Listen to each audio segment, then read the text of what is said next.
À la une de l'actualité, les soins après avortement, les cancers gynécologiques, la planification familiale au cœur des 5e journées régionales de gynécologie obstétrique. Obstétriciens, sages-femmes et maïeuticiens sont venus du Niger, du Mali et du Burkina Faso pour ces journées de réflexion et d'échange à Ouagadougou avec en prime des soins de services gynécologiques gratuits aux populations. La 19e édition de la Semaine nationale de la culture, ses innovations majeures et ses grands défis. Dans ce journal, la grand-messe de la culture nationale qui sera dite à Bobo Dioulasso dans quelques jours veut mettre davantage en valeur le patrimoine national. Les ambassadeurs des régions se donnent toutes les chances de porter haut le flambeau de leur localité. Zoom sur la troupe Yorobo de Dédougou. Également dans ce journal, le scandale de l'empoisonnement de l'ex-agent double russe qui fait toujours des vagues en Europe. La première ministre britannique n'hésite pas à vanter l'unité de ses alliés face à la Russie. Londres, Berlin, Paris et Washington publient un communiqué commun déclarant la responsabilité de Moscou dans cette affaire. Bonjour, merci de nous rejoindre pour les informations de la mi-journée sur la télévision du Burkina de La Petite, à vous qui êtes à table. Cela dit, c'est parti depuis hier 15 mars à Ouagadougou pour les 5e journées régionales de gynécologie obstétrique. La Société des gynécologues obstétriciens du Burkina oriente la réflexion cette année sur les soins après avortement, les cancers gynécologiques et la planification familiale. La rencontre réunit gynécologues obstétriciens, sages-femmes et maïeuticiens du Burkina, du Niger et du Mali. Les populations ont droit à des consultations gynécologiques gratuites. Voyons l'ouverture des journées avec Issaka Ouedraogo et Ismaël Diloma Sirima. La Société de gynécologues et obstétriciens du Burkina a 25 ans cette année. Cet anniversaire coïncide avec les 5e journées régionales de gynécologie obstétrique. Des praticiens venus du Mali, du Niger et du Burkina aborde ainsi des phénomènes d'actualité liés à la santé de la reproduction. Cette année, nous avons mis l'accent sur les soins après avortement parce que l'avortement est c'est la 3e cause de décès maternel. Et elle était à l'origine de 25% des décès quand la prise en charge n'était pas totale au Burkina, mais présentement, nous sommes à moins de 10% de décès liés aux complications d'avortement. Ces journées sont aussi l'occasion d'offrir gratuitement des dépistages de cancer du sein et du col de l'utérus. Une offre qui concerne les femmes de la région du centre-ouest et de la boucle du Moun. C'est vraiment eux, les acteurs de la prise en charge de la mère et de l'enfant. Et surtout, c'est à travers eux que repose tout le programme de gratuité des soins pour les femmes enceintes que vous connaissez. Vous comprenez aisément que lorsque 15% des décès maternels sont évités, donc naturellement nous sommes ensemble. Et donc nous soutenons fortement sur plusieurs niveaux la SOGOB. À l'occasion, 26 gynécologues fraîchement sortis de l'école de formation ont été présentés. Une promotion qui viendra renforcer la prise en charge en matière de santé maternelle et néonatale. Les travailleurs de la fonction publique ne sont pas toujours au courant de leurs droits et devoirs dans le processus de réparation en matière de risques professionnels. C'est ce que tente de corriger la Caisse autonome de retraite des fonctionnaires à travers cette formation au profit des gestionnaires des ressources humaines des différents départements ministériels. Ils pourront à leur tour renseigner au quotidien les agents publics de l'État sur la question. Jean Zongo et Estelle Judith Assogba nous en parlent. Compte tenu de leur profil et de leur position qu'ils occupent dans les administrations publiques, les gestionnaires des ressources humaines sont au cœur de la gestion des différentes situations sociales et administratives, raison pour laquelle la CARFO, la Caisse autonome de retraite des fonctionnaires, passe par eux pour accentuer les actions d'information et de sensibilisation à l'endroit de ces assurés sociaux. Et la thématique autour de laquelle sera axé les échanges est la prévention et la réparation des risques professionnels des agents publics de l'État. Nous avons voulu cet atelier pour mieux outiller les gestionnaires des ressources humaines sur ce thème et sensibiliser les agents publics lorsqu'ils ont un accident de travail. Qu'est-ce qu'il faut faire, quelle est la procédure à suivre, quelles sont les pièces à fournir afin qu'on puisse traiter diligemment les dossiers et de façon rapide.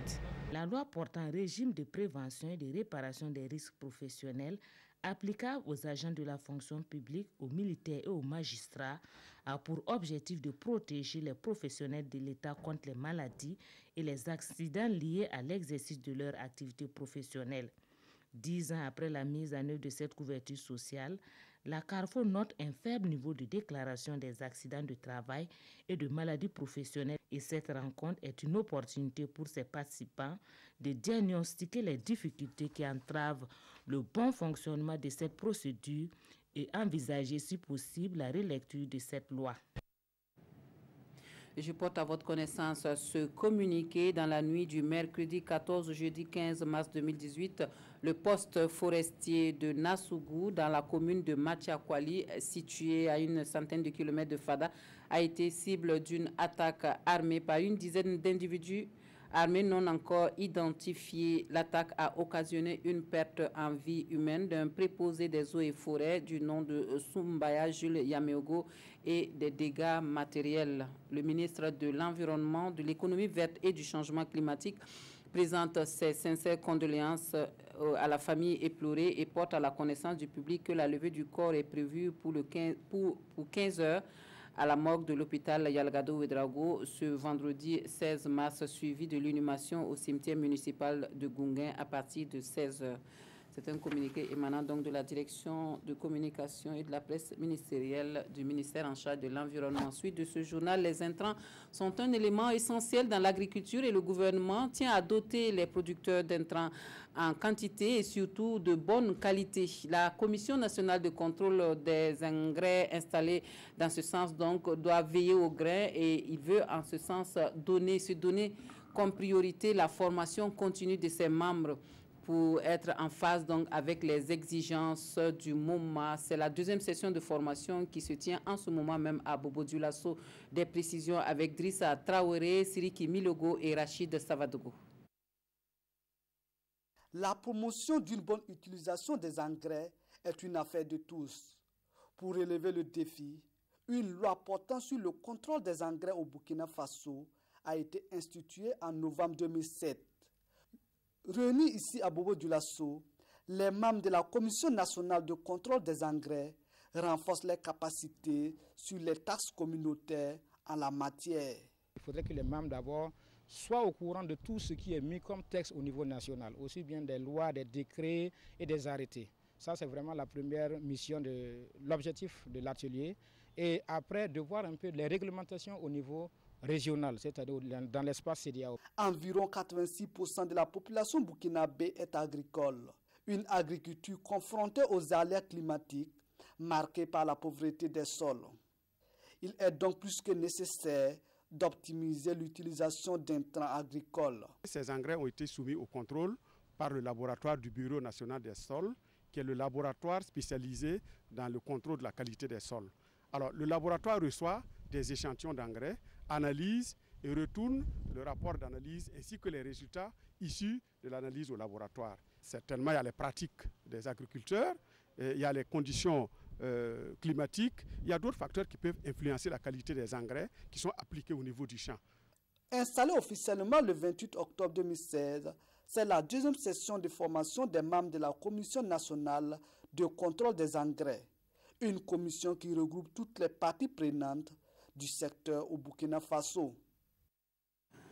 Et puis ce débat à Ouagadougou autour de la loi des finances 2018 et la problématique de la dette intérieure initiée par le club des hommes d'affaires franco-burkinabais. Des échanges à bâton rompu entre l'équipe gouvernementale conduite par le ministre délégué chargé du budget et les hommes d'affaires Paul David Bambara et Vincent Kiendrebego pour les précisions. Face à des responsables d'importantes entreprises, le ministre en charge du budget explique la loi de finances 2018 et la problématique de la dette intérieure. Un sujet qui intéresse en premier lieu ses membres du club des hommes d'affaires franco-burkinabais. Et pour preuve, les questions fusent. Dette intérieure, question de la TVA et bien d'autres interrogations relatives au sujet du jour. Nous avons en tout cas exposé à tous l'effort qui a été fait par le gouvernement en 2016 et en 2017 pour l'appurement de la dette vis-à-vis de ces sociétés et entreprises au niveau privé. Et c'est la dette qui a été auditée par l'ASCE. Et la dette régulière et irrégulière, elle a en tout cas été apurée au cours des 2 années précédentes. Des explications attentivement suivies par les participants. Des hommes d'affaires qui se disent édifiés par les éléments de réponse apportés par l'équipe ministérielle. Je dois dire que je suis épaté et je dois remercier la ministre des Finances d'abord, qui nous a permis effectivement et qui a permis à la ministre déléguée au budget et à quasiment l'ensemble de son équipe, ou une grande partie, de venir partager avec nous. Et ce soir, aussi bien les questions de la part de nos membres étaient extrêmement pointues, précises et intéressantes, et aussi bien les réponses apportées par Madame le ministre et ses équipes étaient d'une précision absolue. Le club des hommes d'affaires franco-burkinabais réunit des responsables d'entreprises burkinabais et français œuvrant dans divers domaines. Ce n'est pas courant. Le vol de véhicules au Burkina Faso, c'est même assez rare pour être souligné. C'est pourquoi, lorsque le service régional de la police judiciaire des Hauts-Bassins met la main sur un présumé voleur de voitures, cela suscite un intérêt particulier. C'est une affaire de vente illicite de parcelles à Bobo-Dioulasso qui conduit à la découverte de véhicules escroqués et ou volés. Les voitures sont rendues à leurs propriétaires et l'auteur des forfaits présentés à la presse. Suivant les précisions de Bilidou Bazongo et Carole Mireille Tougma. Salif Ouedraogo, vendeur de véhicules, retrouve sa voiture. Une voiture volée il y a 9 mois. Il est venu qu'élever véhicule payé. Je lui ai montré Toyota Camry. Il dit que ça là, ça lui dépasse. Qu'il n'y a pas l'autre. Il avait garé ça devant de mon pote. Il n'y a pas de batterie là-bas. Il dit si je peux mettre la batterie, il va regarder. Moi j'ai enlevé la batterie de l'autre pour mettre là-bas. Bon, il dit qu'il va démarrer. Moi j'ai dit non, le véhicule ça dirait démarrer, il faut laisser moi mettre l'eau. Donc j'ai allé enlever l'eau, venir. C'est lui-même qui a ouvert le capot. Moi j'ai mis l'eau. Il a rentré, démarré, accéléré bien. J'ai retourné pour poser les bouillards seulement, c'est fini comme ça. Le présumé auteur de ce forfait, le voici. À son actif, 9 véhicules volés ou escroqués et d'autres chefs d'accusation. Courant août 2017, mon service a reçu une plainte contre un certain nommé SM, 51 ans, pour s'éloigner sur une parcelle où il a réussi la prouesse de vendre la même parcelle à 3 personnes à plus de 4 millions chacune. Naturellement avec des faux documents. Étant en cavale, puisque dès qu'il a senti la Russie, il a pris la fuite. Nous l'avons traqué jusqu'en ce mois de mars, où nous avons pu mettre le grappin sur lui. Nos investigations ont permis de découvrir que le véhicule même qu'il avait en sa possession, lors de son interpellation, était un véhicule qui venait d'escroquer quelqu'un et que la victime avait déjà porté plainte dans des services de sécurité à Ouagadougou. À la suite des investigations, l'enquête nous a révélé 8 véhicules, toutes marques confondues, qui ont été soit volés, soit escroqués. Parmi les véhicules volés, 4 ont été retrouvés, 1 est vendu dans un pays voisin, 3 dépiécés et vendus aux ferrailleurs. Nous restons à Bobo-Dioulasso pour parler culture avec la 19e édition de la Biennale culturelle qui s'y prépare. La sauvegarde des valeurs culturelles, enjeux et défis, c'est le thème de la SNC Bobo 2018. Les défis culturels au Burkina Faso sont toujours aussi importants et les innovations ne manquent pas à la présente grand-messe culturelle Asia. Karim Ilboudo Kadouro Menki. Le Cocodonda est à l'honneur pour la Semaine nationale de la culture SNC Bobo 2018. Le pagne de la 19e édition de la SNC est imprimé en Cocodonda. Et c'est l'une des innovations de cette biennale de la culture. Quand on parle de Cocodonda, c'est tout de suite on fait référence à Bobo-Dioulasso. Parce qu'il n'y a pas 2 Cocodonda sans référence à ce quartier mythique qui est Coco, effectivement, et dont les pagnes effectivement reflètent en tout cas j'allais dire, son apport culturel de ces pagnes à la communauté effectivement de la ville de Bobo. La manifestation s'est tenue à Bobo. Koko Doudan étant un pagne mythique de Bobo, ce mariage normalement devait pouvoir nous donner quelque chose d'assez, j'allais dire, d'assez impressionnant. Autre innovation, non des moindres, mais qui fait des gorges chaudes sur les réseaux sociaux, c'est la limitation au plan régional, par arrêté ministériel, des compétitions en expression traditionnelle. C'est une innovation qu'on a introduite. Alors, peut-être, il faut juste laisser le temps, effectivement, de voir ce que ça va donner. La SNC Bobo 2018 est prévue pour le 24 mars prochain et pour une semaine. Une semaine pendant laquelle la ville de Sia va briller aux couleurs de ce grand rendez-vous culturel. Et à travers le pays, on se prépare pour la SNC 2018. Les ambassadeurs de la boucle du Moun pour la SNC affûtent leurs armes. À Dédougou, la troupe Yoropo va représenter la région et affiche de grandes ambitions cette année. Et pour se donner les moyens de ramener les lauriers à la maison, elle ne lésine pas sur les séances d'entraînement. Yves Rwamba et Karim Ouedraogo nous relatent des séances de répétition. La troupe Yoropo de Dédougou fait partie des ambassadeurs de la culture de la Boukou de Mouhoun à la Semaine nationale de la culture SNC Bobo 2018. Elle va évoluer dans la catégorie danse traditionnelle depuis la Semaine régionale de la culture où elle a été retenue pour représenter la région à cette 19e édition prévue pour se tenir du 24 au 31 mars prochain. La troupe Yoropo s'entraîne pour être au top de son niveau avant le jour J. On s'est toujours préparé, on attendait toujours ce moment et tout le temps il y a eu des entraînements ici. Parce qu'il y a deux groupes, il y a les adultes et les plus petits, la poule adulte et la poule jeune. Mais les adultes n'ont pas eu le temps de se préparer, donc je me suis concentré avec les enfants. On attend le soutien des gens qui vont nous soutenir pour les accoutrements, les balafons et tous les instruments de musique. Sinon, de notre côté, nous sommes prêts pour partir. La majorité des danseurs de la troupe Yoropo sont des élèves et la date de l'événement inquiète la promotrice. À part cette préoccupation, la troupe Yoropo se dit prête. Ce sont des élèves et la date ne correspond pas au congé réel de Pâques. C'est ça mon inquiétude, sinon il n'y a pas de problème majeur. Non, j'ai confiance aux enfants, ils sont au top.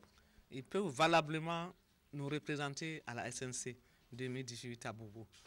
J'ai confiance en eux. Créée en 1994, la troupe Yoropo est à sa deuxième participation à la Semaine nationale de la culture, après celle de 2014 où elle a remporté le 4e prix dans la catégorie danse traditionnelle.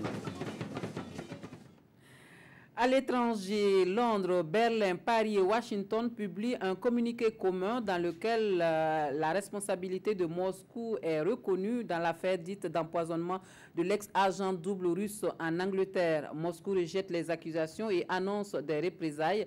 Theresa May, en visite au lieu du drame, vante l'unité de ses alliés face à la Russie. Rien ne va plus depuis que l'ex-espion russe Sergueï Skripal, ici à l'image, a été empoisonné en Angleterre. Les alliés occidentaux ont dénoncé d'une même voix la responsabilité de Moscou, la seule explication plausible à cette affaire selon eux. Interrogé jeudi pour savoir si Vladimir Poutine était derrière tout ça, voilà ce que Donald Trump a répondu. J'ai parlé avec la première ministre britannique. C'est une situation très triste. On dirait que les Russes sont derrière ça. Et c'est quelque chose qui ne devrait jamais arriver.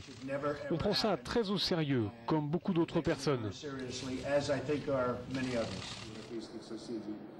La Russie rejette en bloc les accusations et s'apprête à réagir aux mesures de représailles prises contre elle par le Royaume-Uni.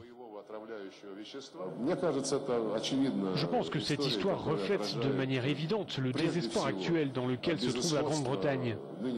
Ils sont dans une situation où ils ne peuvent pas tenir les promesses qu'ils ont faites à leur population concernant leur sortie de l'Union européenne. Nous allons répondre à ça très vite, je vous le garantis. Le président Poutine a réuni jeudi son Conseil de sécurité nationale pour discuter des tensions avec la Grande-Bretagne.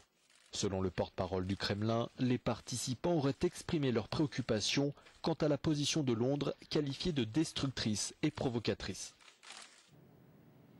Et pour finir, Ali, dans les quotidiens burkinabés, la lutte contre le grand banditisme et le terrorisme, les parutions de ce jour évoquent un vol de type nouveau au Burkina, celui de véhicules. Les journaux reviennent également sur les exploits de la force Barkhane au Mali. La revue de presse avec Touaboum Evelyne Dabiri. Eh oui, il ne fait aucun doute que le vol de voitures existe maintenant au Burkina, s'écrit le chef galbanais du service régional de la police judiciaire des Hauts-Bassins dans les colonnes du quotidien Le Pays. En effet, rapporte l'Express du Faso, un quinquagénaire a été épinglé par la police judiciaire et présenté à la presse à Bobo-Dioulasso pour vol de 9 voitures. Cet individu opère principalement dans les villes de Bobo-Dioulasso, de Ouagadougou et au Mali, explique ce journal. Mais comment les policiers ont-ils pu alpaguer le délinquant? Sidoya relate les faits. Tout est parti d'une plainte pour stélionnat dans une affaire de parcelle où le malfrat a vendu une même parcelle successivement à 3 individus. Et c'est lors de son interpellation que la police a découvert que le véhicule qu'il avait en sa possession était le fruit d'une escroquerie dont la victime était à Ouagadougou. Après avoir expliqué les modes d'action du malfrat, l'Express du Faso fait le bilan. 3 véhicules ont été vendus dépiécés, un en l'état au Mali, un autre propriétaire plus chanceux est entré en possession de son véhicule et les autres ont été saisis. Autre lutte, celle contre le terrorisme. Les forces françaises maintiennent la pression sur les groupes terroristes au Mali, informent les parutions de ce jour. Sidoua a écrit que la France a porté un sérieux coup aux groupes armés et pour preuve, explique le quotidien d'État, une nouvelle opération du côté de Ménaka aux confins des 3 frontières, Mali, Niger, Burkina, a été menée.